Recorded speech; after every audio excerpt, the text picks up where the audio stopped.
Cormac Smith here, former Ukrainian Foreign Minister Advisor. Cormac, very good morning to you.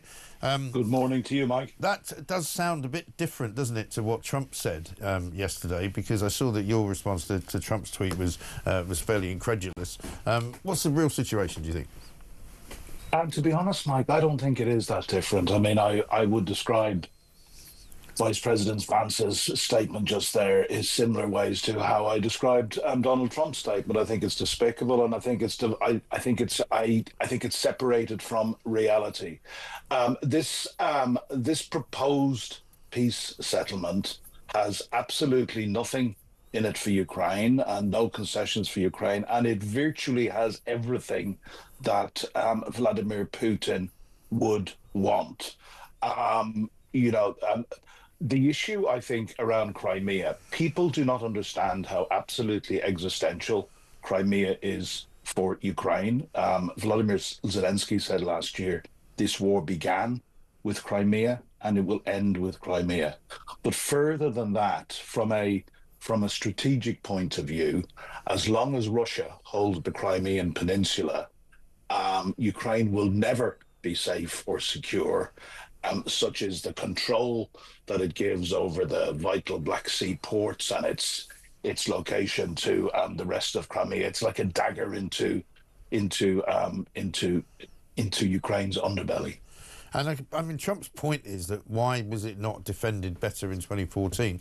I mean, I guess there are two ways of looking at that, aren't there? You could say, well, that was then and this is now. You might as well ask many questions. But I mean, it's a question worth answering, isn't it? Yeah, it is. And I mean, I would like to say something on that. Look, in 2014, we had 4 years of rule by Yanukovych, who was a corrupt pro-Kremlin government. The Ukrainian armed forces had been hollowed out to an extent that they were 6,500 strong, compared to almost 1 million today. They were also famously corrupt, and it's believed that the reason that Crimea could be taken so easily was because the infiltration of corrupt pro-Kremlin officers in the army down in Crimea. But a second thing, remember, just after the illegal annexation of Crimea, Russia invaded Donbass in the east. They claimed that it was a civil war. It wasn't. At any one time, there was 7,000 Russian regulars, 35 to 40,000 Russian paid mercenaries, and a huge amount of Russian tanks and guns and so forth. So with this virtual non-existent army, the Ukrainians with volunteer units effectively fought the Russians to a standstill on the Eastern Front in Donbass. They simply were not capable of fighting a war on both fronts. There was nothing they could do about Crimea. But I can tell anybody listening to this, having lived among Ukrainians for 2 years and indeed worked at the heart of the Ukrainian government, that Crimea is absolutely existential.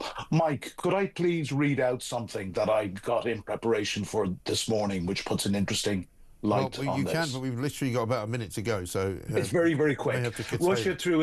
Russia, through its 2014 invasion of Ukraine and its attempted annexation of Crimea, sought to undermine the bedrock of international principles shared by democratic states. It goes on and on. It goes on to say the United States calls on Russia to respect the principles to which it has long claimed to adhere to and end its occupation of Crimea.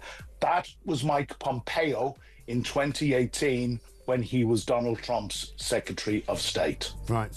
OK, that's a good point. Thank you very much indeed. I'm sure we'll be talking about it some more. Cormac Smith, former Ukrainian, former Foreign Ministry Advisor, of course. It's a complicated deal, this. Will it come to anything? Who can say?